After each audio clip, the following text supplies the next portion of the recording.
Greetings, heroes and Force users. Welcome back to Inside the Tauntaun, a podcast in the multiverse of fandom. My name is Dino Nicandros, and I'm joined by my good pals Alyssa Simmons and Daniel Dawson. Hello there. Well, we were on a summer sabbatical. That's all we'll say about that. But it was a big summer for superhero movies, which tends to be something we talk about on this podcast. So we had Superman earlier in the summer, and then about a month later, we had Fantastic Four. And we're going to be talking about both of those movies. Not so much a Marvel versus DC, but we'll talk about who did what and how well they did it. And then largely we'll talk about the state of box office and the state of the superhero genre. Are we getting that dreaded fatigue, or are there other factors at play? Stick around, and we will have the definitive answer for you. By God, we are Marvel and DC fans? Yeah. Yeah, okay. I don't know who you are or where you came from. I am Iron. I thought they smelled bad. On the outside. Smells like a new car in here. Inside the Tauntaun, this is our opening song. Alyssa, Daniel, Dino, talking nerd stuff, come along. Inside the Tauntaun podcast, please like and subscribe. Whoa, we're back, Yeah. everybody. I haven't been in this room in years. My Where have you God. been? It's been There's collecting black mold in here now. dusty. Hello there. Hi. Hi. God, I Well, missed we're you happy to guys. be back. It was a busy summer for all of us doing Mm. random stuff. Trying to do things. Trying I think to busy just stay busy afloat. trying to do things. Yeah, busy Don't let trying. any kids go into the arts. If you- Yeah. don't. You do. We have to kill more the arts. doctors, more We have to kill the arts with all of our might. Yeah, unless your kids want to be like producers and are really rich, and And just make no want- money. So unless Yeah, you are yeah. rich, and have Correct. children, Yes. Mhm. then Yeah, you and you- can encourage them to be to producers. throw away their money, but specifically to us. Yes. Yeah, Correct. To that's the the yeah. That's the goal, really. Yeah. But there were some really fun movies this summer. Yeah. I think Yeah, so. people were kind of looking at this summer as a watershed moment of sorts as far as these big brand franchises go. Yeah. And Yeah, for sure. I make it or break it moments. Yeah. kind of, I mean, definitely a benchmark for your post-COVID world. Mhm. And a I lot would of also venture to say that, like, for some people, like, make it or break it, I think a lot of people were thinking that it was already broken and needed to be mended as a, which is maybe a harder thing to do than the other way around. well, and you think about the summer really started off with Thunderbolts, Mm-hmm. which by any metric got great reviews, great Yep. both critical and audience-wise. And relative to what we are accustomed to with Marvel, they suffered at the box office. Yeah. I mean, And wait, so- did it ever actually officially make its, like, money back? Well, like, did it break even? That's hard to know, and I see people reporting one way or another, but Mhm. don't Yeah. take into account advertising dollars. I think a lot of these studios is in their best interest to kind of conceal the actual number. Conceal, I don't feel. Conceal, don't feel, don't let it show. Bunch of Elsas at those Now places. we know. Mhm. But I don't think they fudge the numbers astronomically. But I think I'm just imagining Bob Iger in his blue dress. Just I'm box imagining, office never bothered me anyway. I'm see that? imagining Bob Iger in the dress from our version of Frozen, where they look like linebackers at the beginning because the Giant shoulders. So I'm Mm, I don't know. standing him. is 6'5", And then 240 pounds yank that thing off. from Arendelle.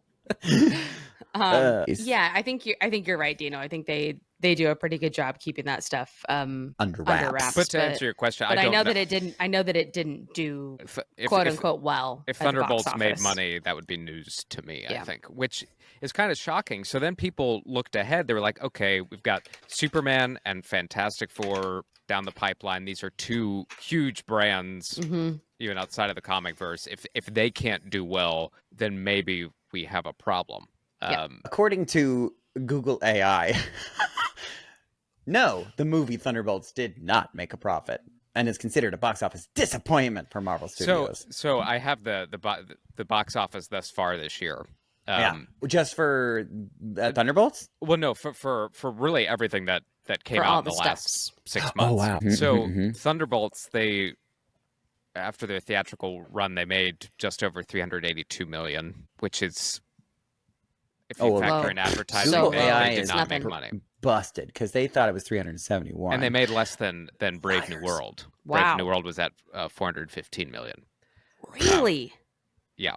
And Even with that cast, I mean, that's crazy to me. but look, Well, so I think you can explain some of the Thunderbolts away, and this is just me coping that it didn't do well financially. But I think part of it was that movie, more than a lot of them, relied so heavily on Disney Plus characters, and it was I still think that movie was one of the better Marvel movies. Oh, I do too. I think it's great. Yeah. Ever. I mean, it's up there, I think, in the top half of Marvel movies. But, it was excellent. But it relied so heavily on, you think about John Walker and, I mean, hell, Texas Ranger. They introduced Val on Disney Plus, and we've seen her on the big screen since. But you just had to do so much legwork for it that I think audiences I mean, were like, even David Harper, he was introduced in Black Widow, which not a lot of people saw. Like that was a theatrical release, but that was a COVID movie. Yeah. So I think with the way it was built up, it didn't. I think that it's hard because again, I am biased with my own experience watching all of the Disney Plus shows, but I'm trying to put myself outside of it, and I can just think that like the audience, on the general audience of the world, is thinking, oh, this is like secondary, not necessary. Like, do I want to spend now over $30 at certain IMAX theaters to go see this secondary thing that's probably not going to have a huge impact on the rest of the universe, that on these characters that I don't really care about, compared to Captain America, who is like near and dear and something that I like regardless if it even has a big impact on the MCU. That character alone draws me to the theater.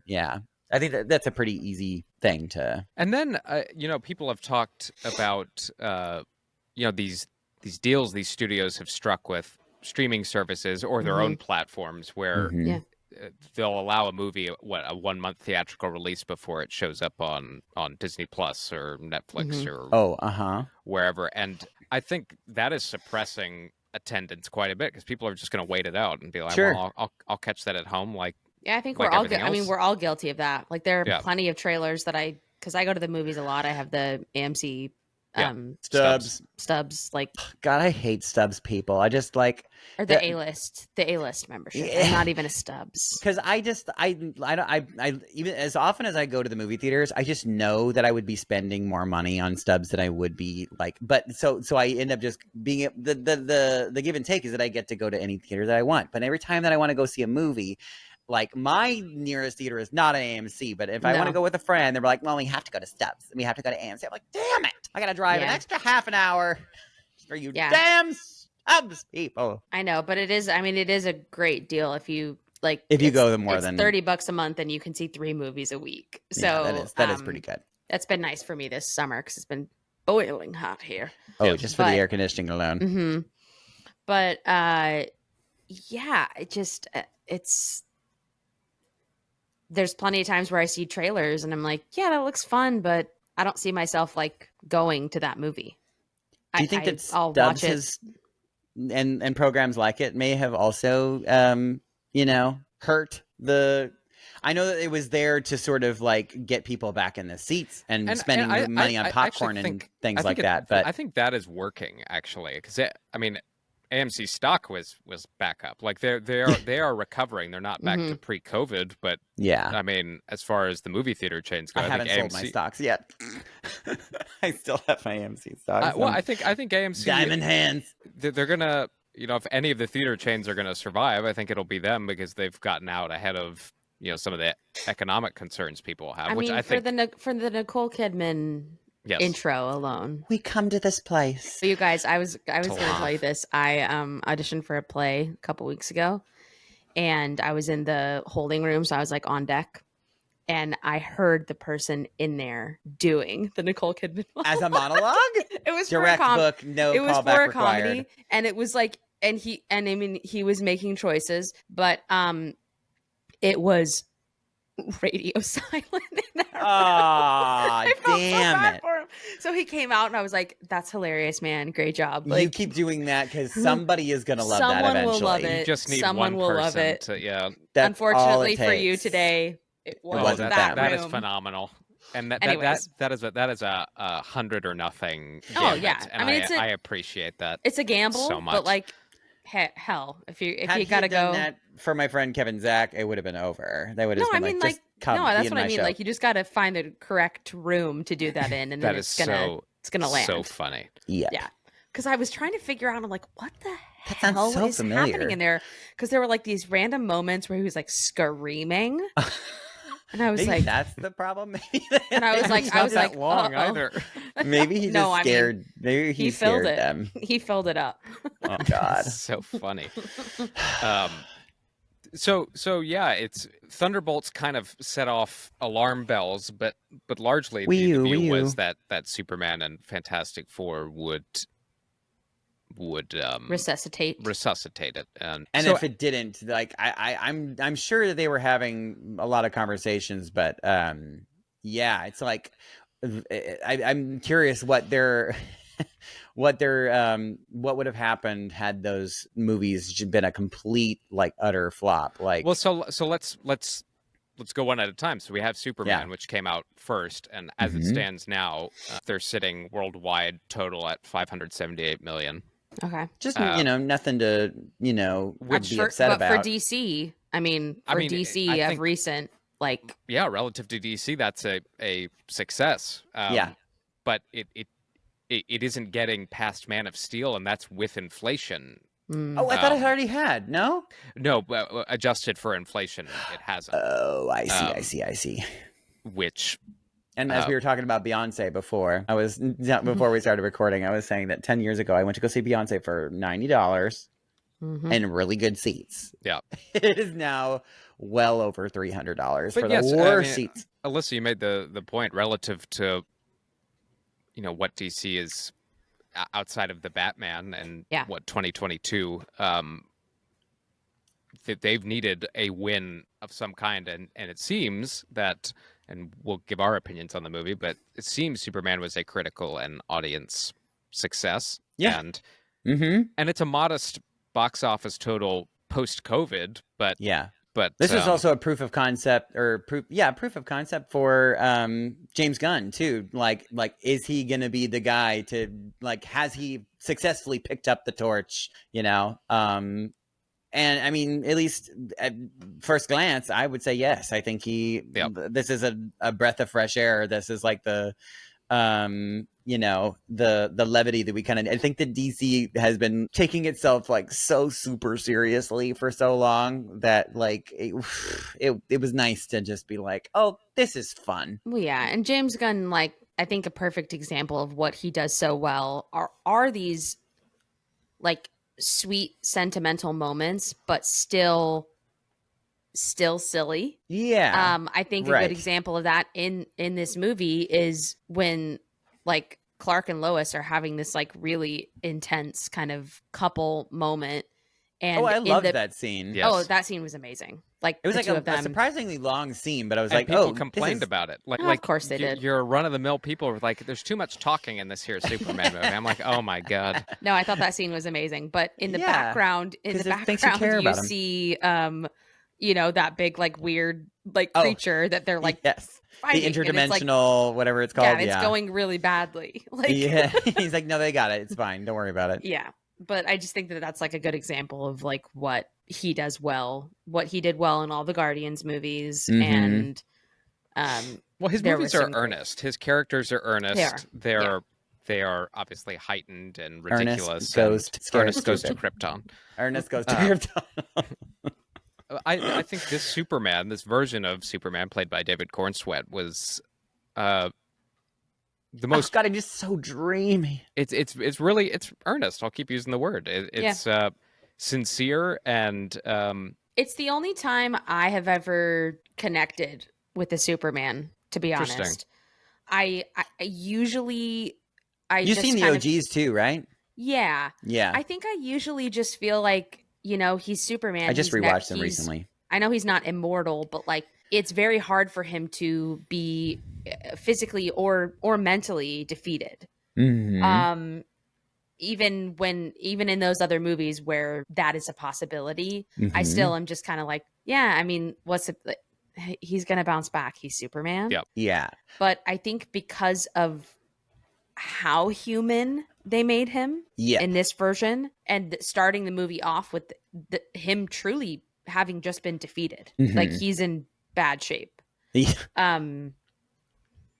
I think that was like interesting for me, and I was like, okay, yeah. I'm like, I'm rooting for this guy, and I mean, I know he's gonna win. He's Superman, but like, as a viewer, that was better for me. As a video game player, I really appreciated it because it's kind of how like sequel video games work. You know what I mean? Because like you've got like, you're like, oh, I know this is like the most powerful whatever. Like I just played, like I leveled him up to like level 45. So he's like super. Then in the sequel, we got to be able to like, it'd be super boring if you started out being super powerful. So they have to find a way to beat him down. So you've lost all of your powers and you have to regain them again. And it makes it way more fun. And it did in this way too. It was nice to see him, at his lowest and then work his way. And like you said about making him more human. I think that a lot of people forget that like he was, born on another planet, but like he was completely raised as a human on Earth. So, like I want him to act like a damn human. It makes sense. It makes sense.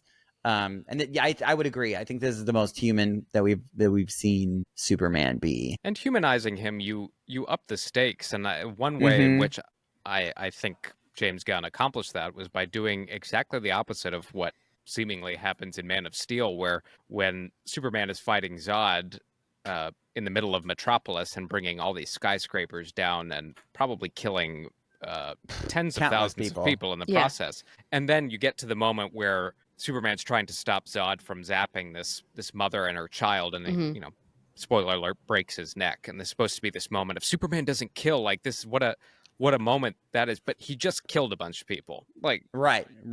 And much of the movie is spent throwing people through buildings. And here in this movie, James Gunn went so ridiculously the other direction, where Superman's saving a squirrel from. Yes. Which is, I mean, there was a tremendous, and I very much appreciated it. You can tell that he was very moved by the OG Superman because there's so many callbacks. Like including the title, like the opening title of the show, of the movie.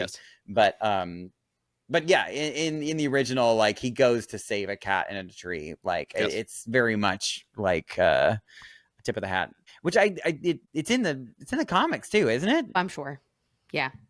I've not read. I think I've maybe read like one Superman comic in my whole. Yeah. I've read a lot of Supergirl, but no Superman. Lesbian. But whatever. No, I appreciate it from that aspect, and I thought to go back to his relationship with Lois, I thought Rachel Brosnahan she was so great. Maybe the best version of the. Yeah, I don't know. Too. I need to be careful saying it's the best version of that. Well, you can just say you liked her Lois. Yeah, you liked her a lot. I thought she was spectacular, and I thought their dynamic was grounded in as much reality as this movie could hope to, have. But I think you're. I catch your meaning in the sense that, like, the guys from Man of Steel, like, probably could have done.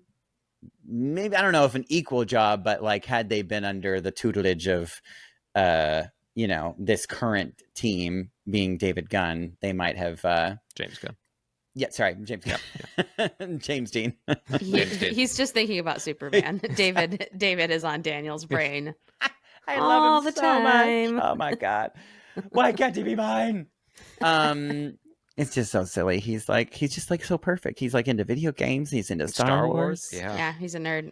James Bond. Okay, so that's a jeez. So he Sorry. brought up being in Star Wars in nearly every single press interview. So, so how funny. long do you think it's going to take him to get into into a Star Wars? I don't think they're going to put him in a Star Wars movie. You don't think so? You don't think so? He's planted that seed so fucking hard. I know, and I think it's going to turn them off. I feel like they're going to run the opposite direction. Really? Well, I think at the very least they could easily They'll give him just, a cameo. Yeah, he put on a stormtrooper helmet. Like yeah, Daniel Craig did. put him in an X-wing. Well, he wants to be a pilot. Yeah, that's what he wants. He wants to be an X-wing pilot. Well, he's a phenomenal actor. I'd put him. I would put him in Star Wars. For goodness sakes. Why not? He's also a theater kid too. Yeah. I think he was in Seussical the Musical or something. Oh my god! I appreciated an interview he did not long ago where he was talking about his theater training and then kind of the arc his career has taken thus far, and he talked about how happy he was he didn't get this role right out of school, and that he's had time to experience life. So, and get better. He said, I was not equipped right out of school to do what I'm doing now. And Maggie is upset. Agrees. She says, "Amen." She's like, I've seen his other work. It wasn't great. but I appreciate that candor. And I wasn't ready at that time in my life, but I am now, and he very clearly is. He embodies the character. Yeah, he's a great Superman. So well, and he's just so dreamy. Is he? God. That is, I mean, that's one of the top qualifications of it of really Superman. is. He's got to be really charismatic and handsome, and he is. He did that so well. Nicholas Hoult as Lex Luthor. Honestly, might have been the most surprising to me because I was kind of I had my arms crossed with him. He's not always my favorite, is what I'll say. Yeah, no, I understand. But I liked him in this part. The narcissism, I think he plays up the narcissism more than I've seen it done previously. I guess Jesse Eisenberg was the last time we saw Lex Luthor, and wasn't necessarily my favorite interpretation of that character. But again, you wonder had he been under different tutelage. I mean, this is I'm like, I don't know. Everybody has their own interpretation, and Snyder's interpretation was Henry Cavill and Jesse Eisenberg and Amy Adams, and fine. Good for you for remembering. They're all good actors on their own. I mean, sometimes the pieces just don't sometimes things just don't work. They just don't fit. And which is why I think there was such a hard pivot to the tone of this movie. And somewhere along the way, I think DC was making an effort to differentiate themselves as much from Marvel as possible. And a lot of that does come from the comic inspiration, because DC is... It's just inherently darker, the color palette more serious. Is darker, it is more adult than Marvel typically it always has been. I mean, the first character that fully took off for them was Batman. So think about it that way. Like, it's Detective Comics. Like, it's just darker. And I respect that difference, but it doesn't need to be the rule all the time, because there is some ridiculous nonsense.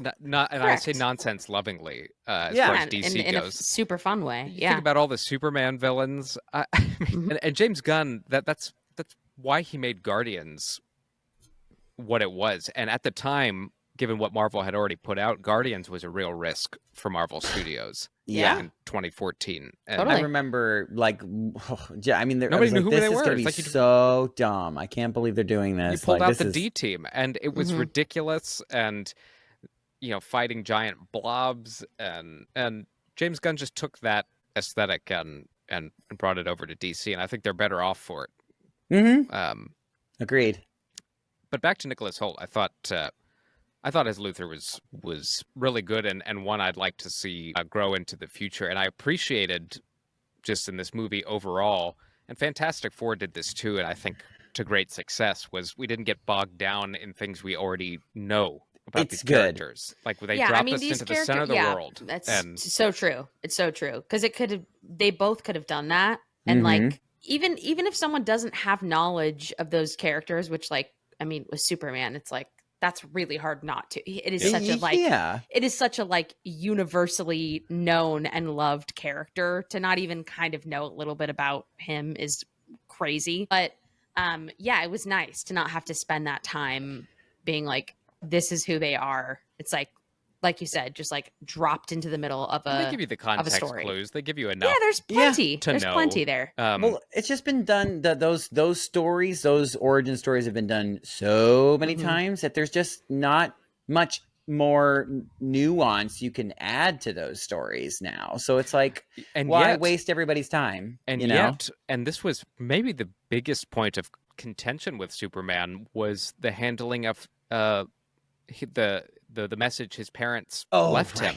And about them actually being dickbags. And then about them actually being like Kryptonian supremacists. Right. And which is much more like if you've ever seen Invincible, which honestly highly recommend. And not for you, Alyssa, because it's the most gory thing I've ever seen in my entire life, and that's saying a lot. But it is so good. But it is a play on that. And it's fantastic. I probably can read the comics. Oh, so, maybe. Yeah. Yeah. And I've heard that they're excellent. I've heard the comics are absolutely amazing. So maybe I'll add that to my I think list. you'll like it, potentially. I mean, so just taking that step of, God, you know, like everything Superman believed about the nature of his existence, and he was supposed to rule over Earth. And then, you know, actively choosing not to be a god over people. And I thought it was so well encapsulated but still struggling with that too, because you know he's directly interfering with world events. You know what I mean? Like you know, it's like and you hear him like talking about it. It's like, well, they shouldn't be doing this, so I'm going to make them not do it. You know, and it's just like, whoa, okay, like you're not. You can't just do that. People are going to have feelings about you just inserting yourself like that. Right. Although the other big qualm I think people had with it was the direct. I mean, whether it was on purpose or not, but it feels kind of like if it wasn't on purpose, I'd be like, wow, that's a crazy coincidence just of how it really matched up with a lot of current events that are happening. Which I will say, just based on the timeline of this movie being made, I do lean more into the not coincidence, but I don't think it actually didn't is start a direct, that way. It is reference to periods of time that are very similar to the one of course. we're living. It's happened. So unfortunately, it's happened many times. Of course, you can draw the parallels, but I don't think James Gunn was necessarily. No, I think it's unfortunately a tale as old as time. Yes. Yeah, there you go. Exactly. But I think if there are people that are frustrated about that, then this genre of, you know, reading or film and television is really not for you, because that is so intrinsically a part of this storytelling, are to make parallels, you know, to real life events and real life hardships that people and humans and nations go through. So the part about Superman being like an illegal alien, like them being upset about that, I was like, they've done that literally in every single one of his movies. I mean, he's always been. It's always a joke. Yeah. So, and or not a joke, but like a serious thing too. Yes. Yeah. So yeah, I think it definitely could be interpreted that way. Oh, yes. But yeah, I agree with you, Dino. It probably wasn't like an at first intentional thing to have been added to the story. But it's universal. I mean, it's just Yeah. I mean, and I think that's what you want out of movies, is to draw connections to the human experience. Yeah, I mean, and like you just got done saying, every superhero movie I can think of is that comes with source material in the form of comics. They're all political.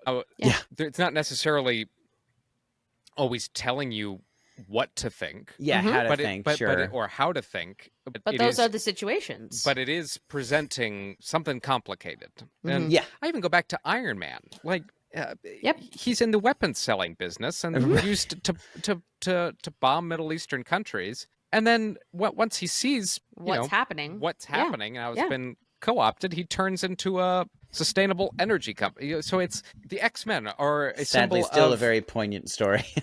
the X-Men are a symbol of civil and gay rights. I mean, Yes. and have been since the very beginning. And one of the chief villains is a Holocaust survivor. So like, right. it's I don't know. I don't take that criticism of the, like, you can have all the criticisms you want on the merits of art and if it's your cup of tea, but to pretend like it hasn't always been a messaging thing. like this hasn't always been present is like you're not paying now attention. It's become woke and now it's broken. It's like no. No, literally read, just like you said, Dino, read the original X-Men. Read the original X-Men comics. And you will be like, oh my gosh. Yeah, it's just what it is. What did you guys think worked the best about the Superman movie? Or what were some of your parts that you were like, I don't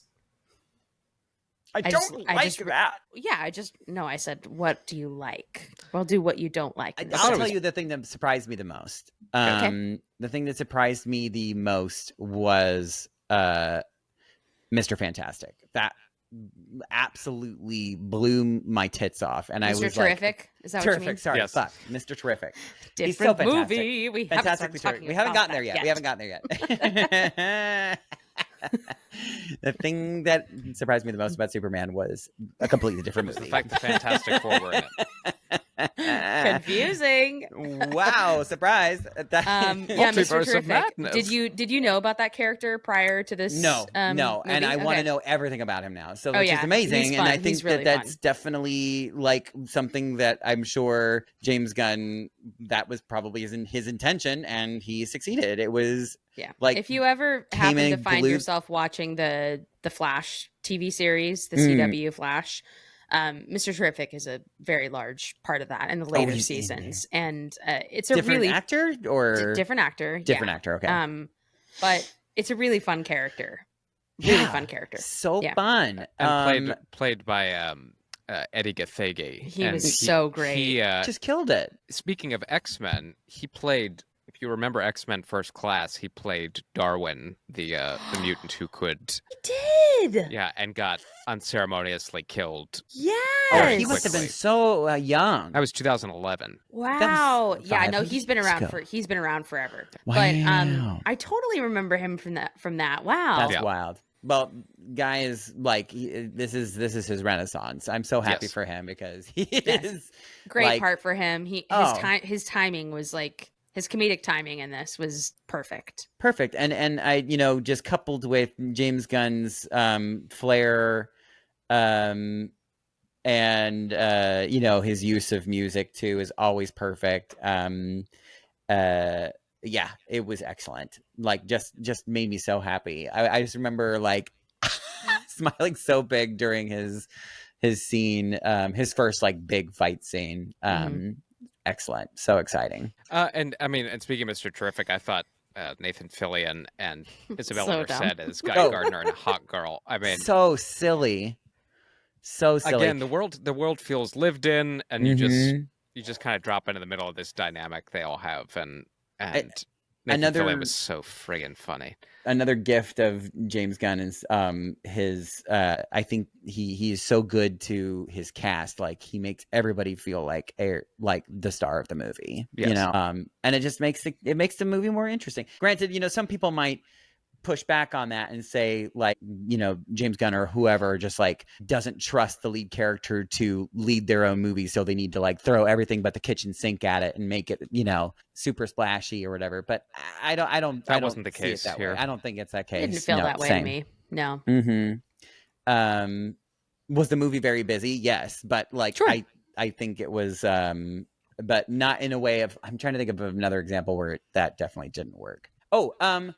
Spider-Man 3. Oh yeah, the third one of the Sam Raimi movies. Yeah, had everybody in it, like everybody and their mother. It was a little overwhelming. Too much. It was too much. Sandman, and Venom, and then Goblin. Yeah, but then again, maybe it didn't. It wasn't necessarily because I was thinking in my head is like, oh, there's just too many people, but it might have not been that. Because I'm thinking because this movie was also busy but did really well. So yeah. I think my favorite moment was really when Superman faces Luthor at the end, and It just has that long speech. Yeah. oh, and it is so beautiful. It's so The good. sun shining. Yeah. Like the way it's Yeah. shot, he's backlit, and you see the sun poking out whenever he moves his head, and telling him, "I screw up, and Yeah. I'm." There's nothing more human than that. Yeah. So, Yeah. yeah, it was a really, really I'm well just trying to do written better, and then he and tells him, well-acted monologue. I hope you will too one day." Like he's looking at this guy who just tried to, Yeah. rip Metropolis in half, and said, I wish that he didn't say it this way, but I mean, wishing Lex Luthor well, and that you figure it out. I really want there to be like an edit out there. It would require James Gunn to actually have to do the speech himself, but I want to be able to see like a back and forth of James Gunn and him doing that speech, because I'm not positive that this is what it is, but it just like it feels so on the nose that I feel like it has to be. Like there's so many times where Superman is saying things and you can just hear James Gunn saying it, because just what he's been through, over the past numerous years with him getting fired from Disney, and Disney fired and then unfired. Yeah, and then just the nature of this business in general, and of the world. He's definitely like speaking from behind the camera. And you hear that not just in that speech too, but also hilariously. I need to pull up the actual dialogue, but the post-credits scene where you have Mr. Terrific and him like looking at the crack in the wall. Yes. You know what I mean? Together. Yep. Yeah, and it felt so random, but like hilarious and like very cute. But when you think about it in terms of what James Gunn has done with the DC universe, like then you start to understand. Okay. It's not pretty, but we're gonna get there. We're gonna. Yeah, he's just like, exactly. God, you're always gonna find something to complain about. He's like, I literally took the DC world and put it back together. You're welcome. God, I hate you guys. I mean, I love that he already knew like before the movie came out that that's what the conversation was gonna be. The rage monkeys. Fucking rage monkeys. Yeah, exactly. I was like, oh my God, it's those are the Snyder Bros. Correct. I mean, not to call out a group, but it's the Snyder cult. Yep. Yes. Comments under everything Marvel or the new DC. Like anytime there's a social media post of any kind, there are the Snyder bots with. Yep. Not seeing this garbage. It's like, well, okay, everyone else is, so enjoy. But yeah. I think I'm with you, Dino. I think that was my favorite moment of the movie. It was pretty. It snuck up on me in a way too that I started getting teary eyed, and I was I was certainly not expecting that because I said, I don't have any. Yeah. I don't have any like draw to Superman stories. Like I'll watch them, but it just for me is not the thing that I'm like, he's not my guy. Well, and for so long, Captain America did for me what Superman I think was supposed to. And, sure. And that's really a symptom of the Captain America movie being better than any modern Superman movie that's put out, and Chris Evans' performance. But I finally felt like Superman kind of stepped up to the plate in that regard of being, yes, idealistic and maybe standing a up little for naive, what's good, and that being a hindrance. At times, and that's why Captain America worked so well. Is that the world left Steve Rogers behind, and he had to figure out how to be good in a new world, and sometimes that means doing things that aren't good all the time. Brave new world, a brave new world, if you will. I will say too, this is the most realistic CGI dog we've ever seen. That's pretty good. Krypton, the Crypto, they did a good job with him, just like in the behaviors, because I think that's what always feels a little like this is not totally an alive creature with CG work, is that the behavior of the dog. But like when they get in that little like pod spaceship and like he goes and like sits on Lois's lap and she's like that's something that my dog used to do, and so I'm just like 100% it's just a very like very dog behavior, and him catching the Mr. Terrific's immediately destroying it. balls or orbs or whatever those were. Yes. But yeah, we're gonna see more of him, obviously, because he belongs to Supergirl. good. Yeah, that was a big surprise too, seeing her at the end. I wasn't prepared for that. I was like, oh, cool. That's fun. I wondered if they were going to pop her in there for a hot second, just because I knew that was her dog. So Yeah. I was like, I wonder. Yeah, where is she at? I wonder if that's going to be a little teeny intro to her. Yeah. Her movie. That's Yeah. Very, And that very story cool. is dark. So fun. it's really, really dark. So I'm interested to see. You get to turn up the where they brightness go on with your that. television for that one. yes, Game of Thrones season 8. No, God, please, no. Was there anything that stuck out to you guys as like that just wasn't for me? I didn't like that part, or it felt heavy-handed, or just like meh. I mean, we talked a little bit about it being a tad bit bloated. Just with like action and characters and Yeah, a lot of jumping around. Yeah, I'm it trying to think did take a couple moments to really sit. Like, for instance, in the longer Superman Lois scenes, which I really appreciated. Like, I wanted to see the relationship so you can actually like care about them. Like, because the original Superman, which I wasn't aware of when I was watching it as a kid with my dad, but like it's a love story, Yeah. I mean, yes, obviously there's like a superhero thing going on too, and the Lex Luthor thing, but it's about him and Lois's relationship, and how that becomes a thing. So it was nice to see them actually settle into that in this. Yeah, I would say just because there was so much happening, sometimes it could feel a little unfocused. And it would snap back when you had the moment Daniel was just talking about, or when Superman's alone with Lex. That's the beating heart of the movie. And totally. Maybe one too many gags. But that's always been, I think... That's kind of his vibe. Yeah. And that's hardly a complaint. The fact I'm having a hard time thinking of just concrete that's pretty good sign. is, I think... Yeah, I just fully enjoyed myself. And it wasn't that I wasn't expecting to, because I don't ever go into a movie being like, I don't want to like this. But Sure. I was just really... Yeah, I think I was just in like the perfect mood for it. It was like, the theater that I went to was full of a lot of kids. Yep.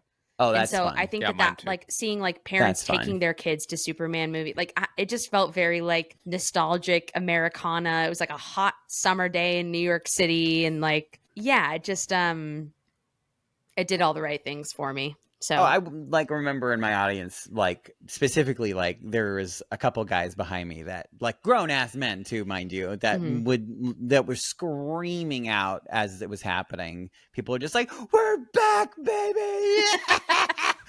So funny, but like also like I was like, "Yeah, you're right, you're absolutely right." That's fun. That's like so much a part of like the experience too, and I'm glad that. I know technically by box office standards, it didn't like totally. It didn't make $1 billion. I mean, I think they were. Like, I think that they were. I think they were. Yeah, I think that they were. I'm sure they were pleased though with what happened, and I think that it has revived DC, in at least a way where people are like, "Oh, that Superman movie was good. I'll go see the next one." Totally. Which is all they can hope for at this moment. Yeah. I'm sure the Batman sequel is gonna kill. Oh, yeah. I'm sure there's gonna be that property. It comes built in with so many. Well, and James Gunn keeps getting asked, when's your version coming out? When's your version coming out, and why can't your version just be the Matt Reeves Batman and put Superman and Matt Reeves' Batman in the same universe? And he keeps saying because they're not. They're not. They're not. I mean, it's when you see this when you version see of Superman, oh my gosh, like, there is no world in which those are in the same. Yeah, it just doesn't. That fit. would feel so It's the bizarre. same reason. It's the same reason. Yes, Christopher Nolan put his name on Man of Steel from a producing standpoint, but he did not have a lot to do with it. No, and he very purposely wanted to make sure that Man of Steel did not exist in the same universe as the Dark Knight trilogy, because those 3 movies, there's nothing that indicates to me that there is some guy who's able to fly around, and it is so grounded. No, I mean, it's three. not. It's 3 degrees from reality. I mean, yeah. Well, shall we move on to Fantastic Four? Certainly, Matt Shakman's Fantastic Four. Something just to like maybe transition us into it too. That I don't. Was it Kevin Feige? I think Kevin Feige was, because they were talking about, he was just like, oh, talking about the success of Superman and about, and he's, obviously Kevin is super happy for James Gunn and praising their success and, but talking about their two worlds being like, how similar are like the world that they're living in. And that he sees the DC world being like this sort of super like super saturated, yeah, and very exaggerated, sure, absolutely. And he likes to think of the Marvel universe being super close to the way that we see our universe, so that it feels a little more connected, I guess. Although, hilariously enough, this movie that we're about to talk about is very much not that. No, not at all. Yeah. In fact, other than a few very brief moments, you don't feel that you are in this time period at all. And what's so interesting about what both of these movies did and coming out in the same summer was bucking the trend of what we've come to know about their respective franchises. Right. I would say Superman more than Fantastic Four, because that Fantastic Four does feel like a Marvel Studios entity. But yeah. As far as world building goes, and I mean universe building, this was out there in the most delightful way. I saw it twice. I loved this movie. I did. Actually, just recently, I saw it for the second time. Maybe I'll go see it again today, honestly. Yeah, it was fun. Because you're a Stubbs member.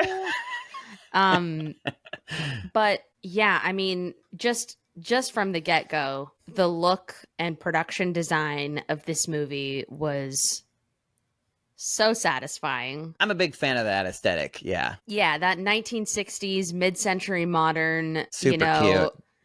Future retroistic. Yeah, so I mean, it just felt like, it was just so pleasing to look at. Costume design was beautiful, and everyone in that movie was beautiful. Dear God. I was gonna say, Dino and I had a long chat about. Yeah, it was the summer of Vanessa Kirby. And Rachel Brosnahan for me. She is so hot. Though. She is like an alien. Lord. Like she is so attractive that it's she's a gorgeous woman. It's confusing to me.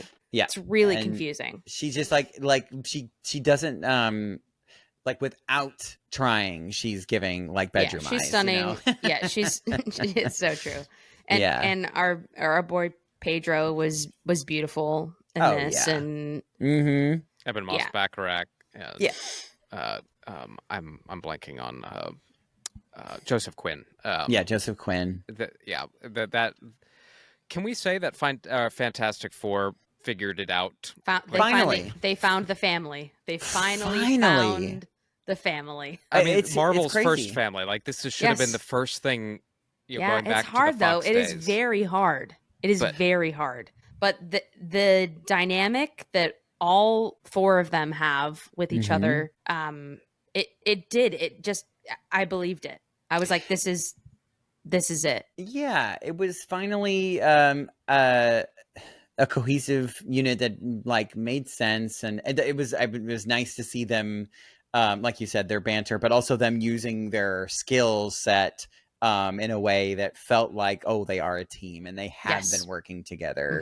Again, a lived-in universe where they are celebrated. Like the Fantastic Four are the astronauts. They are the protectors. They are the and that was such a fun sequence too, to get us into, just to have that bit of exposition to see their cultural impact on the world. On the Ted Gilbert show. Yeah, and the Fantastic You guys got Four. That reference, right? For musical theater kids. Yes, the Gilbert and Sullivan thing. That was great. I liked that. But just an alternate take on. My parents went and saw it, and they really enjoyed it. And my dad was saying it's just like an alternate version of my childhood of the space race and the and things look similar but not. And but I appreciated that they again dropped us right in the middle, and they kind of allude to what happened in a really effective a really effective way, and they felt like a family. They, I know in the advertising campaign, they were really just pushing that almost to the point where I was like, okay, all right, we've seen like, it. They did it. Like the stakes felt really high. Galactic, if you will. It was dangerous. They and particularly Reed and Sue. I thought, yeah, and I know it's because we really haven't seen it before yet on screen, but I thought they just nailed that dynamic of Reed being almost too smart for his own good and trying to think his way out of every situation. And that scene where it's like, well, sometimes being you makes me upset. Hurts me. You know, yeah, hurts it's painful. Me, right? Yeah, it's painful to me. and then Sue sometimes, maybe being unwilling to see, the reality of a situation and how that clashes, and then you throw a child into the equation, and it's just like, oh my god, her becoming a mother. That's what parenthood feels like to right. most, if not all, people. They showed I think out of all the characters, they really, I think, gave Sue the biggest breadth of all of her. Just, we saw a giant spectrum of Sue in this movie, because I just seeing her loving moments, her her other superpower, which is the power to be to negotiate, and to bring groups of people together. Yeah, it was fun to see her that political side of her, for sure. Yeah, but then also seeing her her brand new mother side, where she literally, and it struck me as so it just felt kind of unusual to hear a the good guy be kill her. Yeah, you know what I mean? We're in the middle of this frantic chase. She's delivering the baby. Johnny, kill her. Yeah, kill her. Yeah, and you're like, oh my gosh. Oh shit. Yeah. She's not messing around. Yeah, there's a couple times where she kind of she becomes not unhinged, that's not the right word, but just a desperate mom. Well, a female bear. Yeah, I mean, she's like, no, someone is trying to harm my child. Murder those person. Are the scariest animals in nature are the ones I whose think kids are messed with. In my my Rolodex of how superhero movies are supposed to go, you would probably picture her saying something like "stop her" or whatever that is. Buy something us some time. No. Yeah. Kill her. Go out and fucking murder her for me, please. Whoa. And I think if Marvel wanted to plant, and it seems like this might be the case, if they wanted to plant their flag as this group kind of being your new standard bearer, then the flagship model, which they've been struggling to find the next Robert Downey Jr., Chris Evans, who that person dynamic. is. They have not struggled to find top end talent or good characters, but I'm talking about when all the chips are down and this person shows up in a movie, you're like, oh yeah, this is gonna be the one. I've been waiting for them to come back. Because weren't they kind of saying for a while that and I don't know if it was ever Disney, I think it was us just speculating, but there was a lot of speculation that it was going to be Captain Marvel that was going to be heading up the universe. There's so many routes it could go, because so many of the books, there's a different leader of the Avengers a million times. So it's whether it's Avengers or whether it's just even T'Challa a team up, right? Doctor Strange. I mean, we've seen lots. But honestly, the way not to get too far afoot, but the way Doomsday and Secret Wars seem to be lining up is that they're already positioning several teams very similar to how Infinity War functioned, where you'll have Sam's and that Avengers. has to happen. I mean, even if you haven't read the full complete arc of Secret Wars, we've got to have all these people here. Yeah, you'll have Sam's True Avengers, you'll have the Thunderbolts, the Fantastic Four, and then the X-Men. The end of Thunderbolts already set that up. That they're already fighting. Different, Guardians characters, and you've got this kind of smattering of of people. So, which makes it, I think, makes it a little cleaner storytelling when you're probably balancing a cast of 60 people. I mean, it's it's going to be nuts. It's a lot. Finally, we see a rendering of Galactus that is as true to who Galactus is. Yes. Ralph Ineson, who actually was in costume. Not only did he do the voice, that was practical, and they just enlarged the bastard. I mean, very, very cool. And it looked cool. He sounded great. Scary. He was really so scary. gratifying. They used him just enough. Yeah, it felt, for something that looks, I don't know. I know back in 2005, they were so worried about, which is funny to me now, that they were so worried about Galactus looking stupid on screen, or that their rendering of Galactus would be hard to justify. Because back then, that was the age of the X-Men wearing, all black leather. And right. we were going to try to be as understated as humanly possible. But here they were like, he's full Galactus. And it felt scary. Like, it felt... it was even better when he wasn't on screen. It was just this looming dread. The like scariest shot. It gave me the I don't know if I necessarily have that fear, but I think I do have that fear of like when you look into something that's deep, like for instance, like the ocean or something like that, and you just see darkness, but then you kind of see like a shadow, like of something really big. Like, they did that so well. Like when they first meet Galactus for the first time, and they're just looking out into the nothing. And they're like, well, where is he? And then you just see the eyes, and it's like, oh God, he's big. Oh my, it's so like, that was really effective. I thought. Yes. Spooked me. It was good. And I, it's spoiler, but I'm glad they've left him on the chessboard for later as definitely still around. What was I going to say? I also just like the fact, again, like going to, setting us in the world and allowing us to do our own homework to figure out what's going on. It just, it treats your audience like they're smart people, which is nice. You don't have to treat them like they're idiots and spoon feed them everything. Because, a lot of times when like writers explain stuff, it's never as good as what our imagination is, I think. So just, it's better this way. And it's so great that they didn't. I mean, I don't think that from like the interviews that I've heard, like Matt Jackman didn't like, he wasn't trying to change the canon like story of how like who Galactus is. No, but he didn't tell that story in this movie. But which is fun, what he did say when he talked about Galactus was they went to great pains to not depict him as evil. Sure. So much as a literal cosmic necessity. Which is even scarier to me. The idea of this is an inevitable force of nature. That this is he's almost he's like pruning the garden. I mean, and the fact that it sounds like it's like he's been cursed with this. Well, yeah, I mean, trying to bag Franklin so he can take away basically. this curse. So please he can finally take not this curse away. I want this hunger to be gone.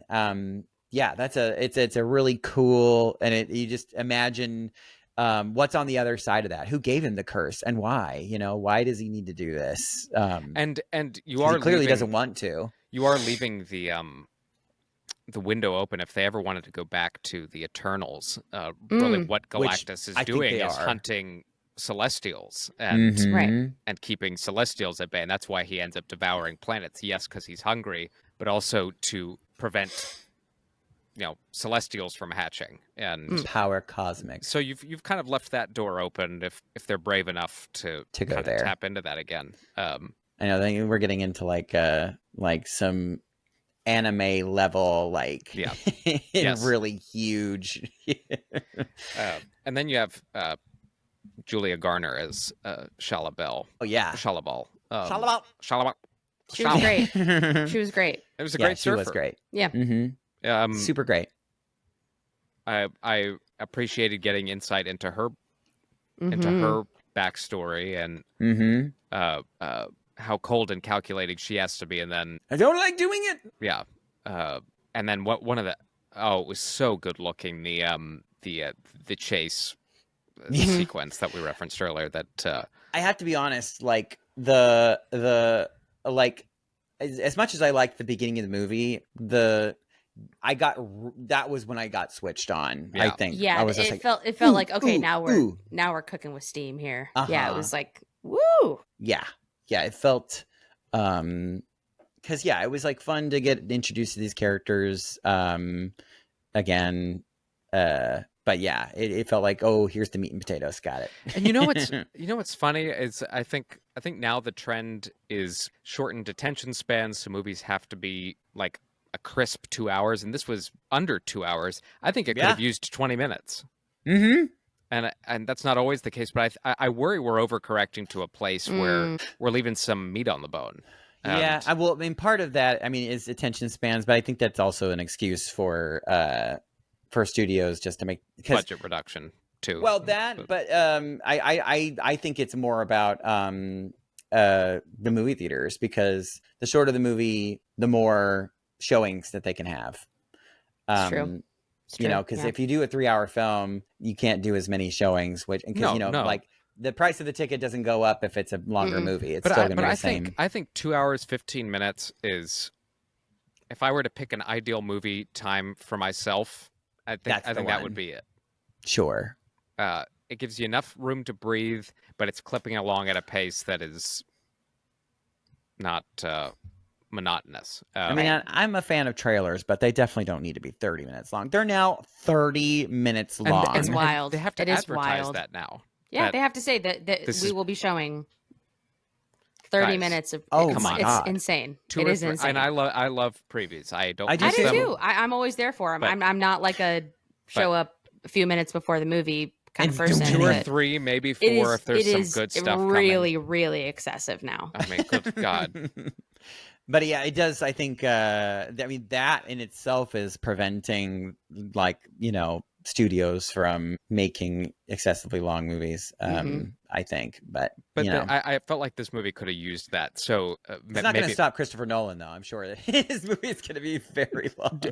So the AMC Lincoln Square that Alyssa and I frequent. They put, this was worldwide. They put Odyssey tickets on sale for that theater last month. Oh, right. It is now sold out. Like, go on. A year They're going to have early. to build another IMAX theater just for that damn movie. I'm going to need to go on StubHub to get tickets. So annoying. I think they're still available at some of the other IMAXs, but not the that's the one you want to see it on. That's the best one. Although I will say it is tough, and this is such a first worldy problem complainy thing, but the way that I think it's the way that most of the IMAX theaters is that there's no center row. Right. So it's just 70 seats all in a row, and that's really annoying. Yeah. No matter where you sit, people are going to crawl over you, or you're going to have to crawl over people. It's really annoying. For those of you out there that don't know, and why, people are very, at least the cinephiles are very particular about going to certain IMAX theaters. And the pedophiles.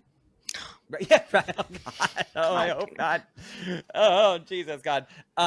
There's a really excellent, very information giving YouTube video of Ryan Coogler, who I think he was promoting Sinners because they had a very specific, I think 35 millimeter IMAX version of that movie that came out. So he was out there describing why that's a big deal, but going through each different format that a movie is presented in, and also the theaters that they are presented in, and why it matters and why it's different, and why and how if you want to see the 35 millimeter IMAX, which is the biggest format that they really have available, there's only what is it it's less than 50 theaters I think in the United States. Yeah, it's under 50. I know. Yeah. Even in LA, which is mecca for you have movies. Tarantino's theater, the Arrow Theater in Santa Monica where I used to live. They'll show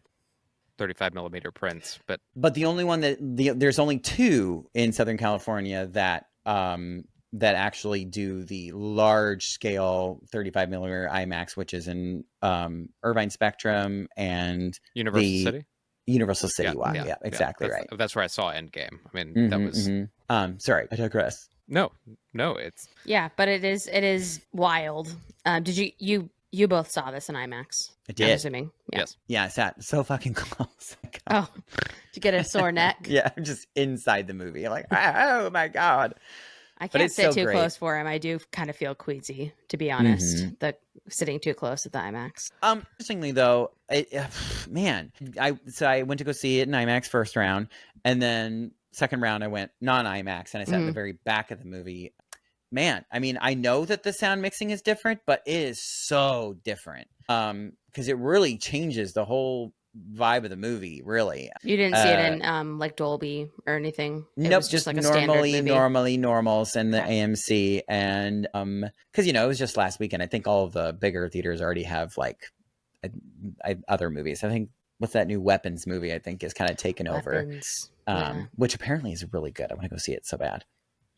You should not see it, Alyssa. No, I don't.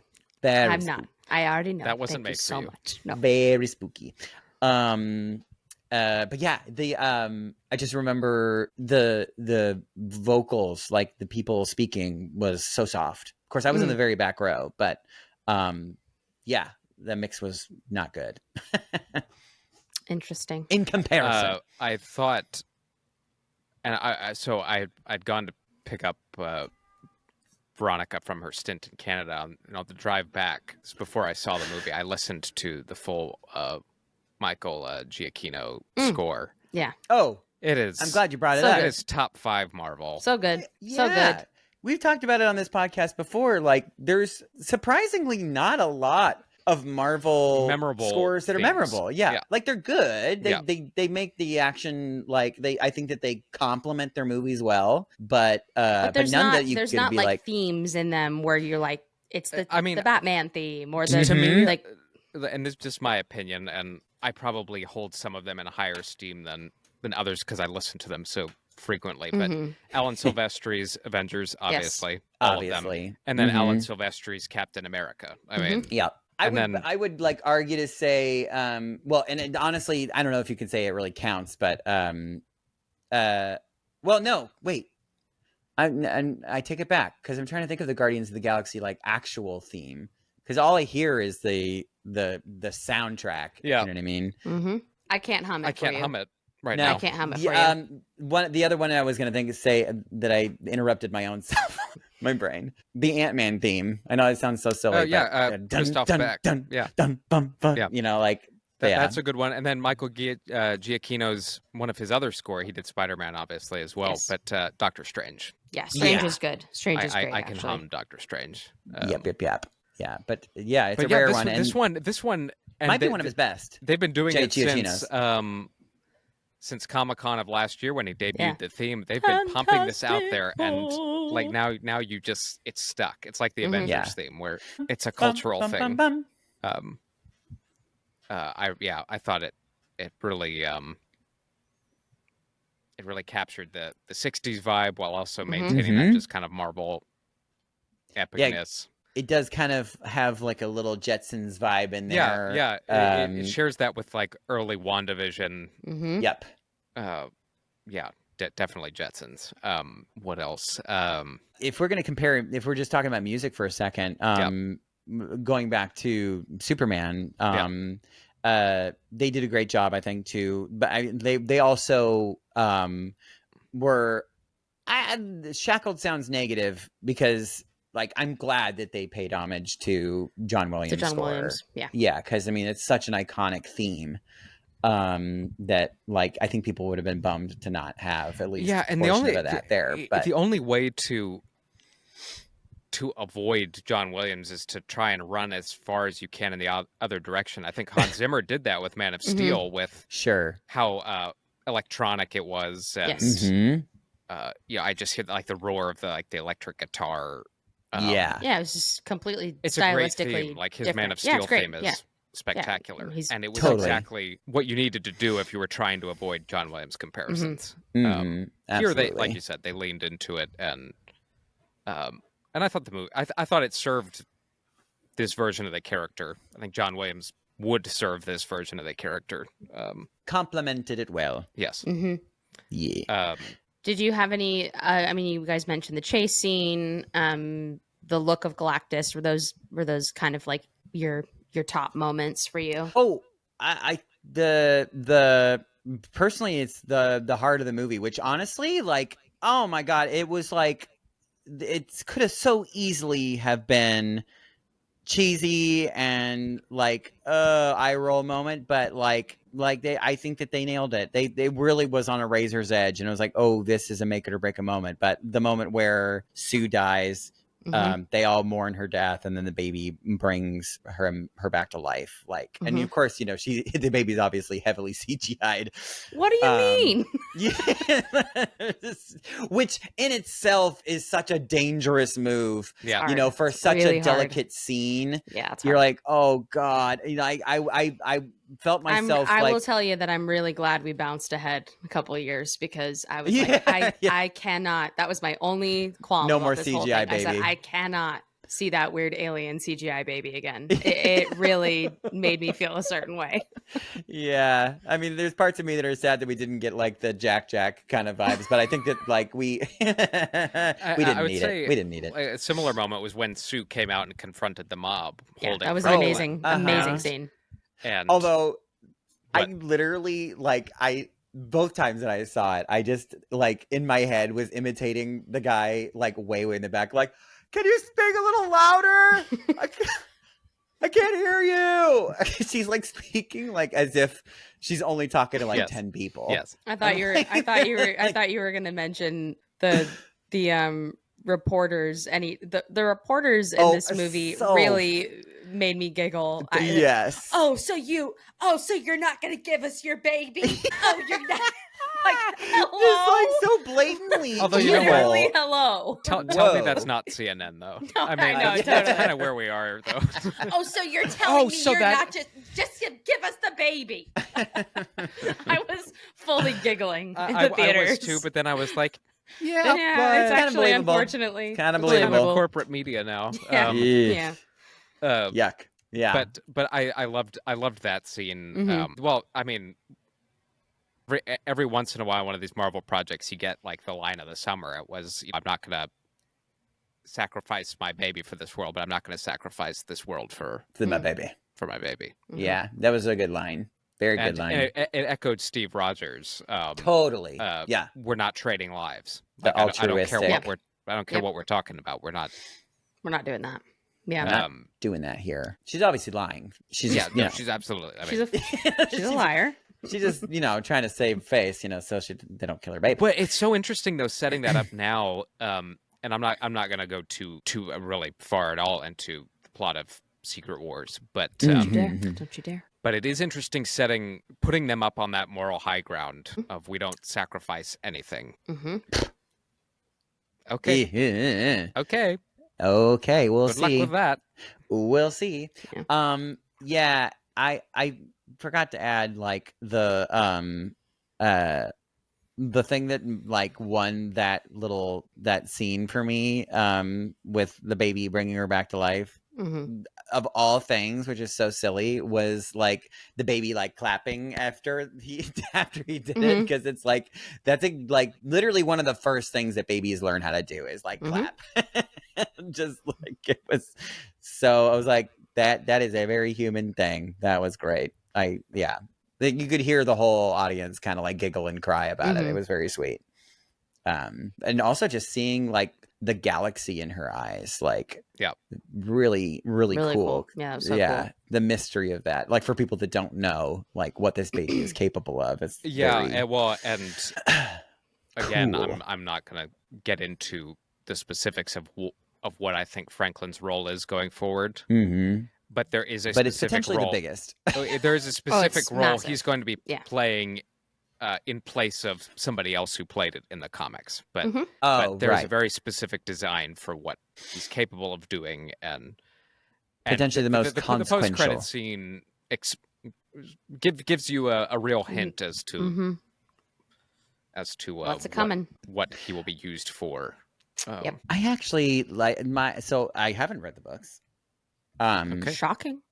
Shocking. I don't read. I mean, shocking you'd attempt to read. I know, it's really strange. But like my big reach is that Doomsday, he is going to, like, it's going to be a kind of a bait and switch kind of thing, that like Doom is going to kind of come off as like the unexpected like hero that brings everybody together at first, but then they find out at the end, like, oh, it was all, he was doing this for his own good, not for the sake of the universe or the universes. So I feel like that they're all going to be like fighting for Doom, but then realizing, wait a minute, Doom is the enemy, and then that's the second movie. That's my. Well, and I'm not going to confirm that. Yeah. But don't do it. I do think giving him the face of Robert Downey Jr. Is purposeful. Like, I think they want purposeful. Like, they want people to like here? Beyond. It's like they want our heroes to like to trust him at literally face value. Like, you know what I mean? Oh, like how harmful can another Tony Stark be? Yeah. Anyway. So this movie, just to circle back to our discussion on box office. So we didn't say these numbers. Oh, right. Fantastic Four sitting at $434 million. And so after their big opening weekend, they dropped off almost 70%. That's huge. And now for really any movie, that's huge, right? You're putting a lot of weight now onto Spider-Man, which is filming right now in very high profile fashion. I don't know if you guys have seen some of the very purposefully too. I mean, it's very pressy, but it's working. It's working. The internet is a buzz. So photos and videos I've ever seen. Like, that is a lot of money. Very Glasgow, Scotland. If you live there, you are being treated to. Yeah, you're literally seeing stuff. Seeing Spider-Man on the daily. They've turned your city into New York City, and then they're blowing up cars on these main streets. People riding on top of tanks and. But the next time we see the Fantastic Four, I mean, the next time we address all of this is going to be Doomsday. Right. Yeah. So there's a lot riding on that movie to prove that audiences aren't getting a little tired. Mm-hmm. And there are post-COVID realities. So I don't think it is reasonable to expect all of these movies to be making $1 billion like they used to. Right. It's just economically it doesn't make sense. Lilo and Stitch did make $1 billion this year. It did? Now, granted, that audience internationally too is humongous, and you're taking 5-year-old. I mean, like, yeah, it was want to see it 8 times, Yep. So it's still possible. Just means we're gonna get more things like Snow White and. Although, no, I don't think you're going to be seeing a whole lot of live action princess stuff anymore. Snow White didn't do well. Snow White didn't do well, but Lilo and Stitch, as you said, really did. Wow, I'm kind of blown away by that. Did you guys see it? No, I did not. Yeah, I saw it twice. I mean, I saw it once for myself, and then I took a kid I was babysitting. Oh. But yeah, it. Did the parents pay for it? They did a good job. Oh, I'm not going to pay for their child. No. Oh, good. They pay for it. Yeah, right. But I mean, so it is. Yeah, it is possible. They did a good job.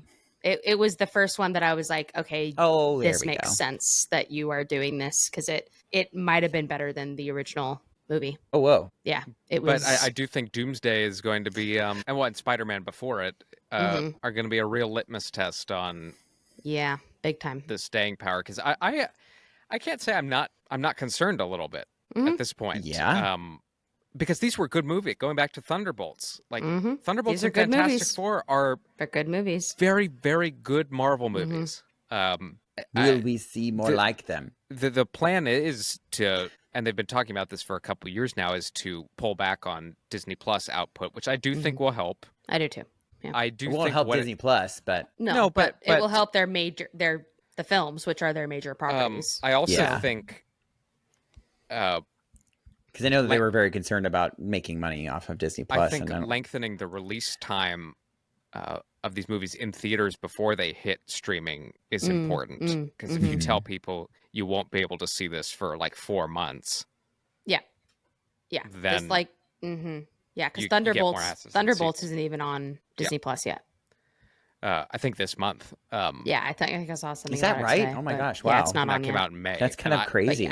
But I think you're right. I think they've got to start doing this is a theatrical release only. And then keep up with maybe Christopher Nolan's not even allowing you to see the trailers.